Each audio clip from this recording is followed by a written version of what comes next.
Welcome to learning tube channel. आज के series में हम लोग मैथ के सेट 16 का फुल डिटेल सॉल्यूशन देखेंगे और साथ ही साथ देखेंगे कि कोई भी क्वेश्चन को हम कम समय में कैसे अटैम्प्ट करेंगे।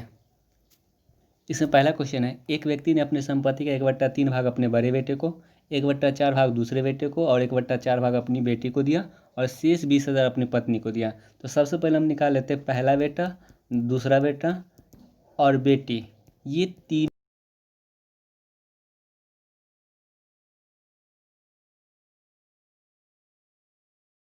1/4 भाग दिया। तो इसका मतलब टोटल कितना भाग दिया इस तीनों को। हम इसका एलसीएम लेंगे तो कितना हो जाएगा 12, 3 से 4 बार में, 4 से 3 बार में, फिर ये 4 से 3 बार में, यानी 4 3 7 3 10/12 भाग उसने दे दिया तीनों को। यानी 2 से 5 बार में, 2 से 6 बार में, यानी 5/6 भाग वो क्या किया, तीनों को दे दिया, दोनों बेटा और एक बेटी को दे दिया। तो शेष उसके पास कितना बचेगा। अगर 6 में से 5 भाग दे दिया तो शेष 1/6 बचेगा और शेष 1/6 भाग कितना है, 20,000 है। यानी 1/6 भाग किसके बराबर है, 20,000 के बराबर है। तो एक भाग किसके बराबर हो जाएगा, ये 6 उधर मल्टीप्लाई होगा तो यानी 6 दूना 12, यानी 1,20,000 हो जाएगा। तो 1,20,000 क्या आ जाएगा, उसका टोटल संपत्ति आ जाएगा। तो क्या चीज़ पूछ रहा है क्वेश्चन, बड़े बेटे की राशि कितना मिला। इन बड़े बेटे को तो 1/3 मिला था ना, टोटल संपत्ति 1,20,000 था, इसका 1/3 बड़ा बेटा को मिला था। तो 3 से कितना बार में कटेगा, 4 बार में, यानी 40,000 बड़ा बेटा को मिला। इस सवाल का आंसर 40,000। अब नेक्स्ट सवाल देखते हैं, एक वृत्ताकार खेत जिसकी त्रिज्या 10/π मीटर है। यानी एक वृत्ताकार खेत है वृत्त के आकार का और इसका जो त्रिज्या दिया गया, रेडियस, वो कितना दिया गया, 10/π मीटर दिया गया। इसके चारों ओर बंधे तार को खोलकर एक वर्गाकार खेत के चारों ओर बांधा जाता है। यानी इस वृत्ताकार मैदान के जो चारों ओर तार लगा हुआ है, इसको खोल के एक वर्ग के आकार के खेत के चारों ओर बांधा जाता है। तो इसका मतलब इस वृत्त का जो परिधि होगा, यानी ये लंबाई, इस वृत्त का जो परिधि होगा, ये वर्ग के परिमाप के बराबर होगा। इस वर्ग का जो भुजा है हम लोग ए मान लेते हैं। तो इसका परिमाप क्या हो जाएगा, 2πr, पाई, और आर के बदले में 10/π। क्योंकि अगर हम इसके तार को खोलकर अगर हम वर्ग बनाएंगे तो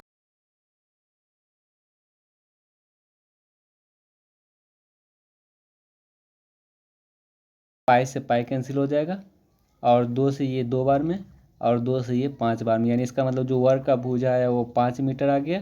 तो वर्ग का जो क्षेत्रफल होगा, यानी वर्गाकार खेत का क्षेत्रफल क्या हो जाएगा, 5 का स्क्वायर 25, यानी वर्ग का क्षेत्रफल क्या होता है, भुजा स्क्वायर, यानी 5 का स्क्वायर 25 वर्ग मीटर। अब नेक्स्ट सवाल देखते हैं, एक दुकान में हिंदी किताबों की संख्या का 20%, अंग्रेजी किताबों का 1/8 भाग के बराबर है। यानी हिंदी का 20% किसके बराबर है, इंग्लिश की किताबों का 1/8 भाग के बराबर है। ठीक है। और दूसरा स्टेटमेंट क्या दिया है, अंग्रेजी का 25%, हिंदी की किताबों को 2/5 है। तो हिंदी तथा अंग्रेजी किताबों का अनुपात क्या होगा। तो हम केवल इसी स्टेटमेंट को फॉलो करके हिंदी और अंग्रेजी का अनुपात निकाल सकते हैं। यानी 20 से कितना बार में कटेगा, 5 बार में, और ये हिंदी रहने देते हैं। और अगर हम इंग्लिश को यहाँ से काट के इस साइड लाएंगे तो यहाँ पे आ जाएगा इंग्लिश इज इक्वल टू, और ये 5 को अगर हम काटेंगे और RHS में ले जाएंगे तो 5 ऊपर चला जाएगा, अपॉन ये 8 पहले से है। यानी हिंदी और इंग्लिश का जो अनुपात आ गया 5:8। ये ऑप्शन नंबर 2 इसका राइट आंसर हो जाएगा। ये हम पहला स्टेटमेंट से इस सवाल को सॉल्व कर लेंगे, दूसरा स्टेटमेंट से भी बनाएंगे तो भी यही आंसर आएगा। अब नेक्स्ट सवाल देखते हैं, एक दूध व्यापारी किसी सामान को 800 में खरीद कर उसका मूल्य 1200 रुपये अंकित कर देता है। यानी कितना में खरीदा उसने, 800 में खरीदा, और अंकित कितना करता है, मार्क प्राइस कितना उसका 1200 रुपये अंकित कर देता है। फिर बेचते समय क्या करता है, 10% का छूट दे देता है। यानी MP पे 10% का छूट दिया, इसका मतलब 90% बेचेगा। ये डबल जीरो कट गया, 12×9 = 108, यानी 1080 रुपये में वो बेचेगा। अंकित मूल्य 1200 रुपये अंकित किया और 10% का छूट दिया, इसका मतलब 1080 रुपये में बेचेगा। अब कोई वस्तु को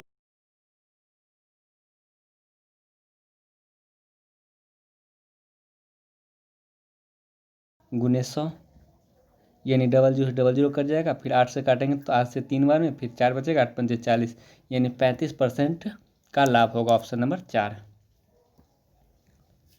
अब नेक्स्ट सवाल देखते हैं, यदि 4 अंकों की सबसे छोटी से छोटी संख्या को, यानी 4 अंकों की छोटी संख्या क्या हो जाएगा, 1 पे 3 जीरो, 4 अंकों की छोटी संख्या 1 पे 3 जीरो, इसको 6 अंकों की सबसे बड़ी संख्या में घटा दिया जाए तो 6 अंकों की सबसे बड़ी संख्या क्या होगा, 6 9। अगर हम घटाएंगे तो 3 9 तो रहेगा ही, फिर ये 9 में से 1 जाएगा तो 8 और फिर ये 9 यानी इस सवाल का जो आंसर होगा ऑप्शन नंबर 3 हो जाएगा। अब नेक्स्ट सवाल देखते हैं। एक कार आधी दूरी 20 किलोमीटर प्रति घंटा तथा शेष आधी दूरी 40 किलोमीटर प्रति घंटा की रफ्तार से तय करती है। 40 किलोमीटर दूरी तय करने में से कितना समय लगेगा, यानी 40 किलोमीटर टोटल दूरी का आधा दूरी कितना हो जाएगा 20। इस 20 किलोमीटर को अगर 20 किलोमीटर प्रति घंटा की रफ्तार चलेगा तो कितना समय लगेगा 20/20, यानी 1 घंटा समय यहाँ लग जाएगा। फिर शेष आधी दूरी 40 किलोमीटर में 20 किलोमीटर चलेगा तो शेष बचा 20 किलोमीटर, और इस 20 किलोमीटर को अगर 40 किलोमीटर प्रति घंटा की रफ्तार चलेगा तो इतना समय लगेगा, यानी 0.5 आवर लगेगा। 20/40 यानी 0.5 आवर लगेगा। इसका मतलब टोटल जो समय लगेगा 1.5 आवर, ऑप्शन नंबर 4। अब नेक्स्ट सवाल देखते हैं। एक कमरे की लंबाई, चौड़ाई और ऊंचाई क्रमशः 5 मीटर, 4 मीटर और 3 मीटर है। उस कमरे के चारों दीवार पर 80 रुपये प्रति वर्ग मीटर की दर से रंगाई करने में कितना खर्च आएगा। देखिए, कभी कभी यूनिट पे ध्यान देकर हम लोग पता कर सकते हैं कि इसमें हमें परिमाप निकालना है कि क्षेत्रफल निकालना है कि आयतन निकालना है। यहाँ 80 रुपये प्रति वर्ग मीटर का बात करें, इसका मतलब हमें क्या निकालना है, क्षेत्रफल निकालना है। तो चारों दीवार यानी कमरे के चारों दीवार पे रंगाई कर रहे हैं ना, तो कमरे का चारों दीवारों का जो क्षेत्रफल होता है, आयत के चारों दीवारों का क्षेत्रफल, वो क्या होता है 2 इंटू लंबाई प्लस चौड़ाई इंटू ऊंचाई। ठीक है, तो 2 और लंबाई कितना दिया गया 5 + 4 और ऊंचाई कितना दिया गया 3, यानी 2 × 9 × 3 यानी 54 मीटर स्क्वायर इसका क्षेत्रफल आ जाएगा चारों दीवारों को। और 1 वर्ग मीटर का जो खर्च है वो 80 रुपया है, तो 54 वर्ग मीटर का जो खर्च होगा वो 54 × 80 यानी 5120, यानी इस सवाल का जो आंसर होगा ऑप्शन नंबर 2 हो जाएगा। अब नेक्स्ट सवाल देखते हैं। यदि 12 आदमी प्रतिदिन 9 घंटे काम करके 24 रुपये कमाते हैं तो 9 आदमी 8 घंटे प्रतिदिन काम करके 7 दिन में कितना रुपया अर्जित करेगा। यानी इस सवाल को हम लोग किस पे बनाएंगे, M1 × D1 × H1/W1 = M2 × D2 × H2/W2। ठीक है, ये टाइम एंड वर्क का सबसे बेस्ट फार्मूला है, इस पर बहुत सारा सवाल आपको सॉल्व हो जाएगा। सबसे पहले बार कितना आदमी है, 12 आदमी है। कितना दिन ले रहा है, प्रतिदिन, यानी एक दिन में कितना घंटा, 9 घंटा काम करके कितना रुपया कमा रहा है, 24 रुपया कमा रहा है। यानी जो भी वेतन या वो काम होगा उसको हम क्या करेंगे, नीचे लिखेंगे, = दूसरा बार 9 आदमी है, 8 घंटे प्रतिदिन काम करके कितना दिन में, 7 दिन में, मान चलिए X रुपया कमा रहा है। तो यानी ये X का वैल्यू निकालना है। तो यहाँ से 9 से 9 कट जाएगा, 12 से कितना बार में कटेगा, 2 बार में। तो X = ये X इधर चलाएगा और ये 2 उधर जाकर मल्टीप्लाई हो जाएगा, यानी 2 × 8 × 7 यानी 8 7 56 और 2 112। यहाँ पे 2400 रुपया होना चाहिए। यहाँ पे 2400 यानी 2 जीरो आएगा तभी 112, फिर यहाँ पे डबल जीरो आ जाएगा, यानी ऑप्शन नंबर डी इसका राइट आंसर होगा। ये 2400 रुपया यानी 2400 रुपया कमाता है। ठीक है, तो सवाल में मिसप्रिंट हो गया होगा, हालांकि फिर भी 112।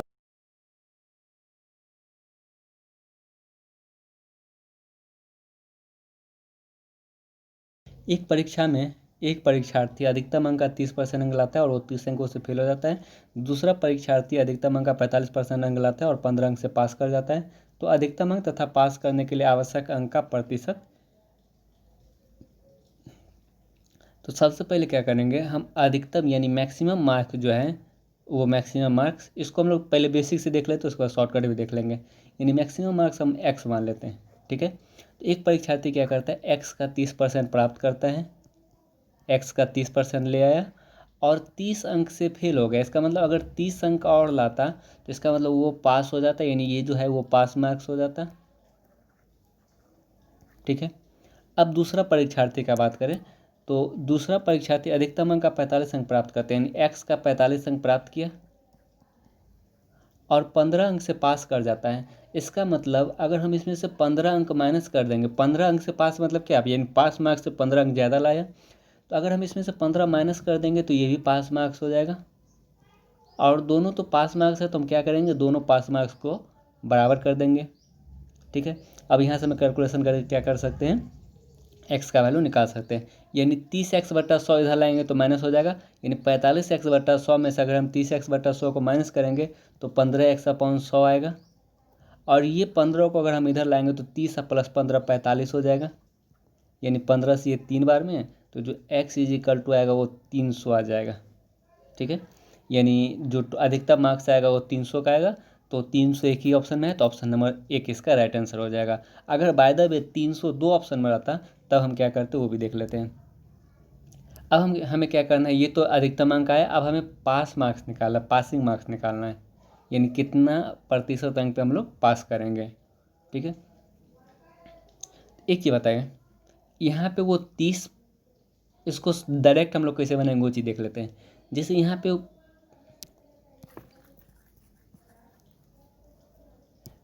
पे वो 30% अंक पाता है और 30 अंक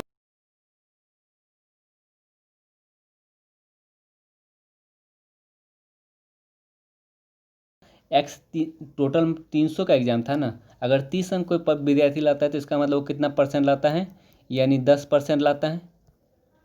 3 से 10 बार में यानी 10% लाता है, यानी 30% अंक प्राप्त करता है और 10% से फेल हो जाता है। यानी 30 अंक मतलब क्या, 10% अंक से फेल हो जाता है। इसका मतलब जो पासिंग मार्क्स है 30% यहाँ और 10% यहाँ, यानी 40%। ऑप्शन नंबर 1 इसका राइट आंसर हो जाएगा।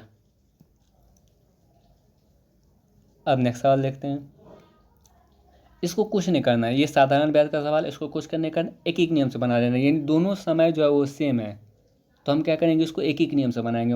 यानी यहाँ पे मैं दर निकालने की कोई ज़रूरत नहीं है।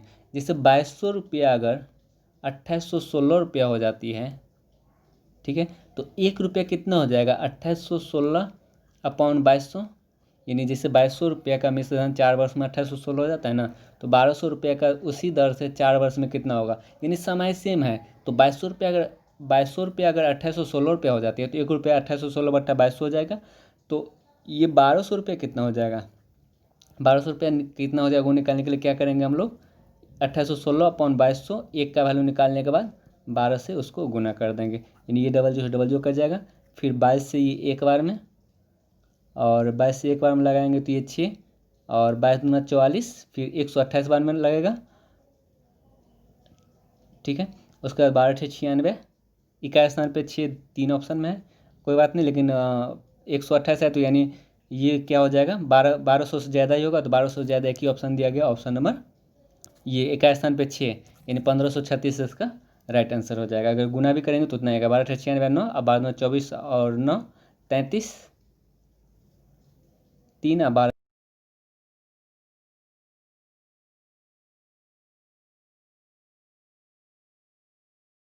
नहीं, इस सवाल को हम एक एक नियम से ही इजीली सॉल्व कर लेंगे।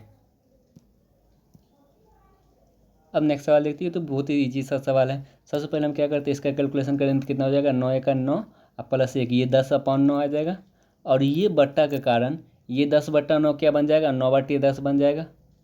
ठीक है, अगर हम इसका आप कैलकुलेशन करेंगे तो ये 10 + 9 19/10 होगा, यानी ये पूरा कैलकुलेशन कितना आ जाएगा, 1 + 1 और ये कैलकुलेशन जो है वो 19/10 होगा।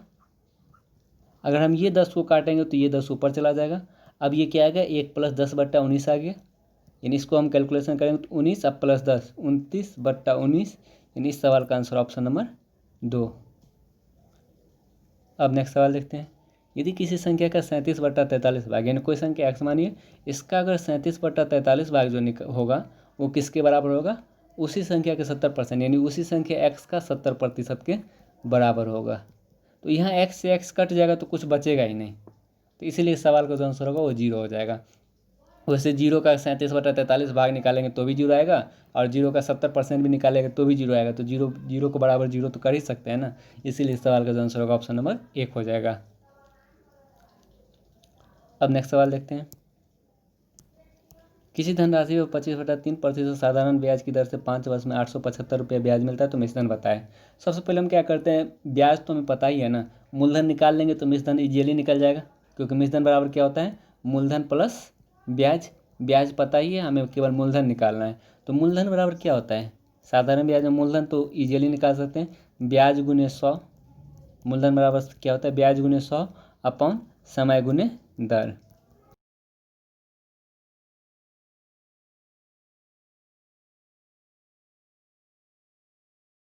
पाँच है और दर कितना है 25/3, यानी 25, और ये 3 कट के ऊपर चला जाएगा।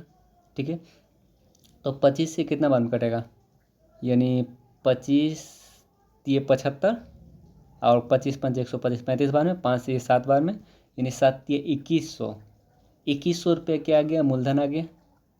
ठीक है, लेकिन हमें क्या निकालना है, मिश्रधन निकालना है। तो मिश्रधन में मूलधन प्लस ब्याज, यानी मूलधन 2100 और ब्याज 875, यानी 2975। इस सवाल का राइट आंसर ऑप्शन नंबर 2 हो जाएगा। अब नेक्स्ट सवाल देखते हैं। शशांक और समीर के वेतन का जो अनुपात है 3:2 है, उसके खर्च का अनुपात 5:3 है। यदि दोनों में से प्रत्येक ने 1000 रुपये बचाया तो उसकी क्रमशः आय क्या है। यानी प्रत्येक ने, यानी प्रत्येक का अगर बचत समान हो तो हम क्या करेंगे, यानी उसकी जो आय का अनुपात है वो कितना देगा, 3:2 है, और उसके व्यय का जो अनुपात है वो कितना देगा, 5:3 है। ठीक है, अनुपात में समान बचत निकालने के लिए क्या करना पड़ेगा, इस दोनों का अंतर 1 होता है और इस दोनों का अंतर 2 होता है, यानी 2 को इस इक्वेशन से गुना करना पड़ेगा और 1 को इस इक्वेशन से गुना कर, यानी इस अनुपात से गुना करना पड़ेगा। ठीक है, अगर हम इसको 1 से गुना करेंगे तो कोई फर्क नहीं पड़ेगा, 5:3 ही रहेगा, लेकिन अगर हम इसको 2 से गुना करेंगे तो ये अनुपात 6:4 हो जाएगा। ठीक है, अब हम इस अनुपात को हटा देते हैं। समान बचत लेने के लिए क्या करना पड़ेगा, नीचे वाले के अंतर को ऊपर गुना करना पड़ेगा, ऊपर वाले का अंतर को नीचे गुना करना पड़ेगा। अब देखिए, ए का आय 6 रुपये है और व्यय 5 रुपये है, तो उसका जो खर्च आएगा वो कितना आ जाएगा, 1 रुपया आ जाएगा। और बी का आय 4 रुपये और 3 रुपया खर्च, तो इसका जो बचत होगा वो भी 1 रुपया आ जाएगा। ये बचत आएगा, सॉरी ये बचत, क्योंकि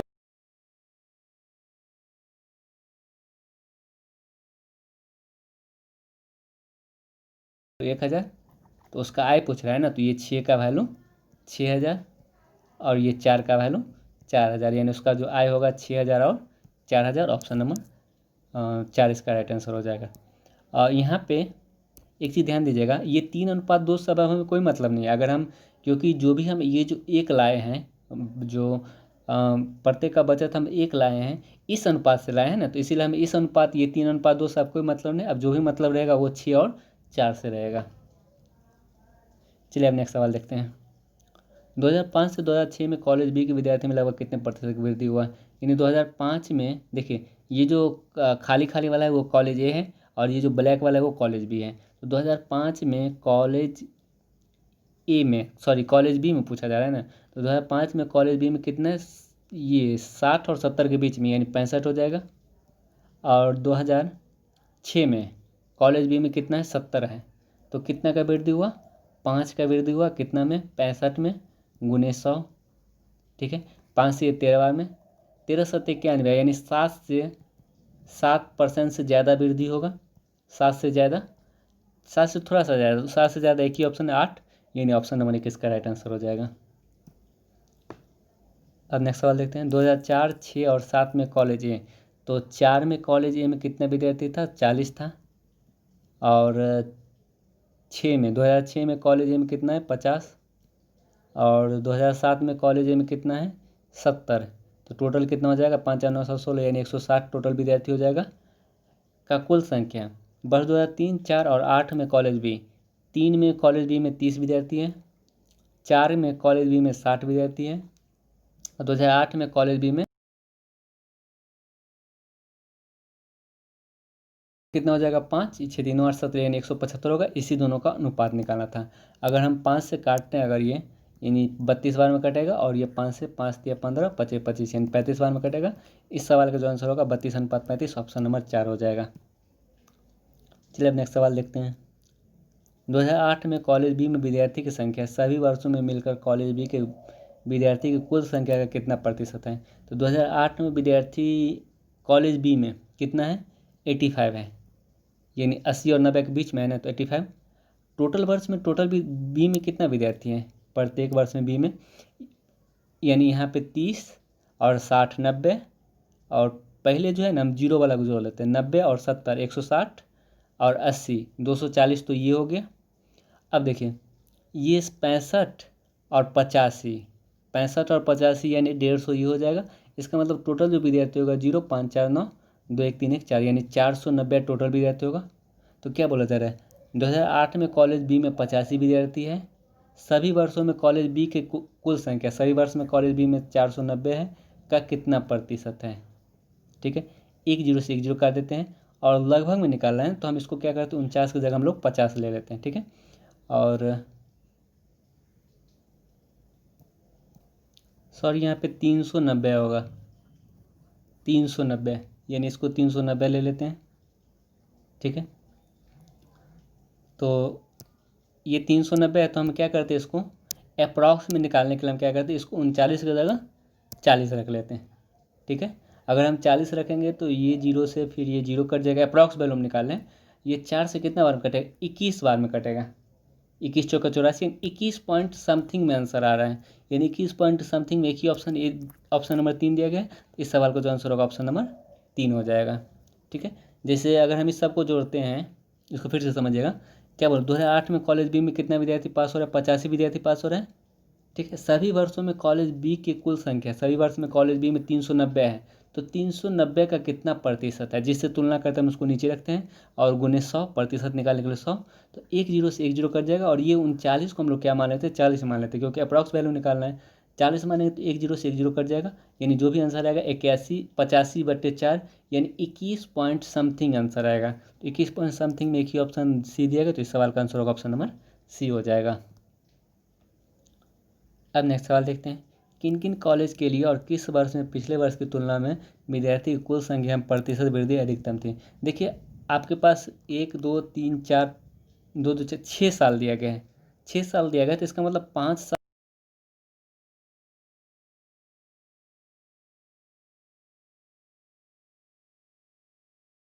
10 बार वृद्धि या कमी निकालना पड़ेगा। तो इससे अच्छा क्या होगा, आप 10 बार सबका अलग अलग नहीं निकाल के जो ऑप्शन दिया गया है ऑप्शन का ही हम लोग केवल वृद्धि निकाल लेते हैं। ठीक है, जैसे यहाँ पे 2004 में ए दिया गया है, तो 2004 में कॉलेज ए में कितना का वृद्धि हुआ, देखिए 40 से 45 हुआ, यानी 5 का वृद्धि हुआ 40 में, गुने 100 यानी 5 से 8 बार में 12 में, यानी 12% की अप्रॉक्स में वृद्धि हुआ। ठीक है, और 2005 में अगर हम अच्छा बाकी देखते हैं, अगर 2004 में कॉलेज बी देखें, अगर हम 2004 में कॉलेज बी देखें, देखें 2004 में कॉलेज बी देखते हैं, 2004 में कॉलेज बी में कितना था 60 और 2003 में 30, यानी 30 से 60 हो गया, डबल हो गया। इसका मतलब क्या, इसमें 100% का वृद्धि हुआ है, यानी इससे ज़्यादा तो इसमें वृद्धि हो गया है ना। तो 2004 में कॉलेज बी में, अगर 2004 के कॉलेज ए देखें, 2004 के कॉलेज ए में, तो 2003 में 20 था और 2004 में 40 हुआ, यहाँ भी डबल हो रहा है, यानी यहाँ भी 100% वृद्धि हो रहा है, यानी 2004 में ए और बी दोनों में 100% का वृद्धि हो रहा है। तो अभी तक सबसे अधिकतम यही है। अगर हम 2007 में कॉलेज ए देखें, 2007 में कॉलेज ए, तो 2007 में 50 था और 50 से कितना हो गया 70 हो गया, यानी 20 का वृद्धि हुआ 50 में, गुने 100, यहाँ पे कितना हो गया 40% का वृद्धि हुआ। तो सबसे अधिकतम प्रतिशत 100% 2004 के ए और 2004 के बी में हुआ है। अब नेक्स्ट सवाल देखते हैं, राघव ने 20 लीटर दूध 15 रुपये प्रति लीटर की दर से खरीदा, यानी 20 लीटर दूध अगर 15 रुपये प्रति लीटर की दर से खरीदेगा तो 300 रुपये का अमूल हो जाएगा, 300 रुपये उसको लगेगा। फिर 12 रुपये प्रति लीटर की दर से कितना दूध खरीदता है,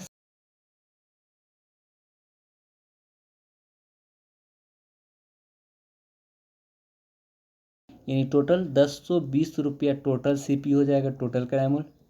और टोटल दूध कितना हो जाएगा, 20 प्लस 60 80 लीटर टोटल दूध हो जाएगा।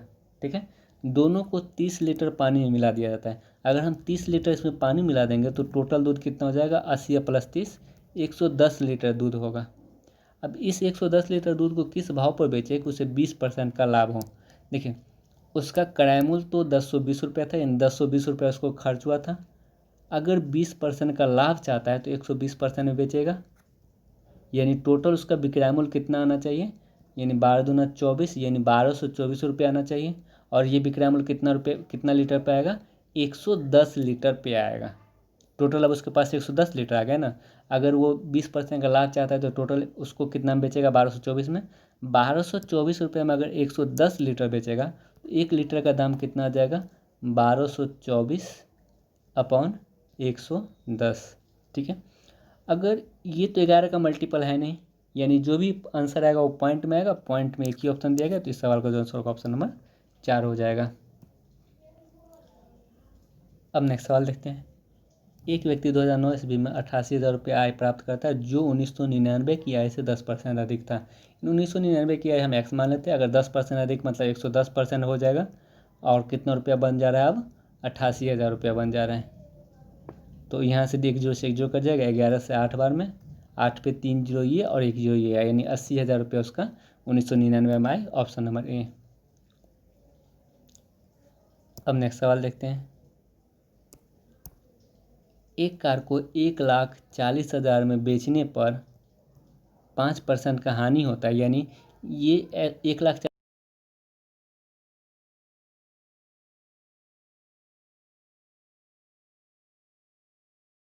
100/5% हानि है तो 95, यानी ये क्या आ जाएगा, क्राइमूल आ जाएगा।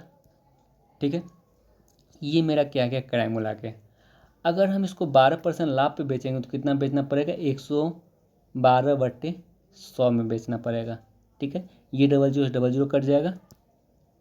अब देखते हैं, अगर नीचे देखें तो ये 95 है, यानी इसका मतलब क्या है, 19 का मल्टीपल है, 19 पंचे 95, और 19 का मल्टीपल ऊपर कहीं नहीं दिया गया है। इसका मतलब क्या होगा कि जो भी आंसर आएगा वो कहीं ना कहीं पॉइंट में आएगा, क्योंकि पूरा पूरी तो कट नहीं रहा है। तो और पॉइंट में एक ही दिया गया, ऑप्शन नंबर ए, यानी इस सवाल का जो राइट आंसर होगा ऑप्शन नंबर ए हो जाएगा। अब नेक्स्ट सवाल देखते हैं। 6 आदमी एक काम को 13 दिन में करता है, तो 18 औरत उसी काम को 13 दिन में करता है, यानी 6 आदमी भी 13 दिन में कर रहा है और 18 औरत भी 13 दिन में कर रहा है। तो इसका मतलब क्या होगा, जो 6 आदमी होगा वो किसके बराबर हो जाएगा, 18 औरत के बराबर हो जाएगा, ओमेन के। तो इसका मतलब एक आदमी किसके बराबर हो जाएगा, 3 ओमेन के बराबर हो जाएगा। ठीक है, तो क्या पूछा जा रहा है, 9 आदमी और 12 औरत, यानी 9 मैन प्लस 12 ओमेन, ये कितना दिन में काम करेगा। तो हम क्या करते हैं, सबको इसको एक यूनिट में कन्वर्ट कर लेते हैं। जब एक आदमी बराबर 3 ओमेन तो 9 आदमी बराबर 27 ओमेन प्लस 12 ओमेन, यानी ये दोनों मिलके 39 ओमेन बन जाएगा। ठीक है, तो 39 ओमेन कितना दिन में काम को करेगा। देखिए यहाँ पे जब 18 ओमेन 13 दिन में करता है तो 39 ओमेन मान लिए एक दिन में करेगा। M1 गुने D1 बराबर M2 गुने D2। तो यहाँ 13 से कितना बार में, 3 बार में, और 3 से ये 6 बार में, यानी जो एक्स आएगा वो 6 दिन। ऑप्शन नंबर एक इसका राइट आंसर हो जाएगा। अब नेक्स्ट सवाल देखते हैं।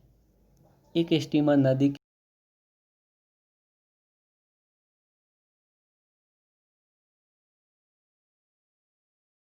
सा सवाल है, अगर नाव का चाल धारा के साथ अगर x किलोमीटर पर आवर दिया गया है और धारा के विरुद्ध y किलोमीटर प्रति घंटा दिया गया है, अगर आपसे सीधा पूछ लिया जाए कि नाव का चाल क्या होगा, नाव या स्टीमर या आदमी का चाल क्या होगा, तब डायरेक्ट क्या करना है, दोनों को जोड़ के 2 से डिवाइड कर देना है।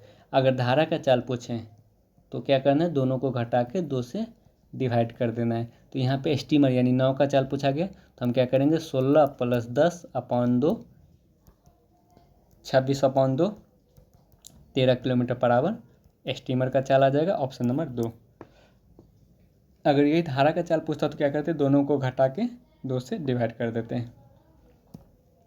तो आज का सेशन ये समाप्त होता है।